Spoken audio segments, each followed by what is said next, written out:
Hello దోస్తులు, ఎట్లున్నారు? మంచిగున్నారా? Welcome to కుర్ర రజనీ మణి 777 కుకింగ్ అండ్ బ్లాగ్స్.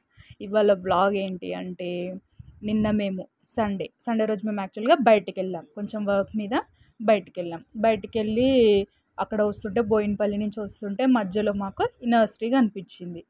యాక్చువల్గా మా మమ్మీ ఎప్పటి నుంచో అనుకుంటుంది. మా మమ్మీకి మందారం పూలు అంటే చాలా ఇష్టం అనమాట. అంటే దేవునికి మందారం పూలు పెట్టడం అంటే చాలా ఇష్టం. దేవుని దగ్గర కూడా ఆ పువ్వు పెడితే ఎంతో కళ కనబడుతుంది. ఎప్పటి నుంచో చూస్తుంది అనమాట.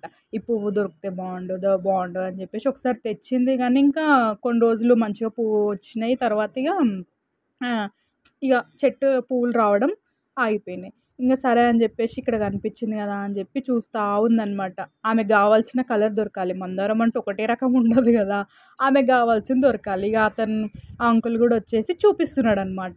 నీకు ఏది కావాలి అది ఇది అంటే, నాకు ఇది అది అని చెప్పేసి మా అమ్మ అన్నీ చూస్తుంది. అని అయినా కూడా ఆమెకు కావాల్సింది అయితే లాస్ట్కి ఇక్కడ మాత్రం దొరకలేదు. బట్ మందారం కావాలి, మందారం పువ్వే కావాలి అని చెప్పేసి చూస్తుంది. ఆల్రెడీ చూసిన తర్వాత అట్లే అక్కడ అది తీసేసుకుంది. కాకపోతే అది పింక్ తీసుకుంది. అక్కడ పింక్ తీసుకొని అట్లే వచ్చేసుకుంటే మళ్ళీ ఇప్పుడు నాకు కావాల్సింది దొరకలేదని ఒకటే అనుకుంటూ వస్తుంది. మళ్ళీ వస్తుంటే మధ్యలో ఇంకొకటి కనిపిస్తే సరే అక్కడైతే ఆ కలర్ దొరికింది కదా, నాకు రెడ్ కావాలి అని చెప్పి ఇక్కడ ఒకసారి చూద్దామని చెప్పేసి మళ్ళీ ఇక్కడ కూడా చూడడం స్టార్ట్ చేసింది. అంత పిచ్చి ఆమెకి పువ్వులు చెట్లు అంటే. మళ్ళీ ఇక్కడ కూడా చూసింది.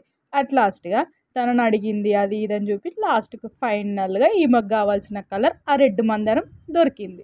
ఆ మందారం పువ్వు కూడా అది ఉంది కదా, తీసేసుకుంది. ఇక ఫైనల్గా అమ్మయ్య అనుకొని తీసేసుకుంది. అది తెచ్చేసుకున్నాం ఇంట్లో. నెక్స్ట్ డే ఇవాళ మార్నింగ్ లేచి చూస్తారు అబ్బా, చూసారు కదా ఎంత బాగుంది కదా, ఫ్లవర్స్ కూడా వచ్చేసినాయి.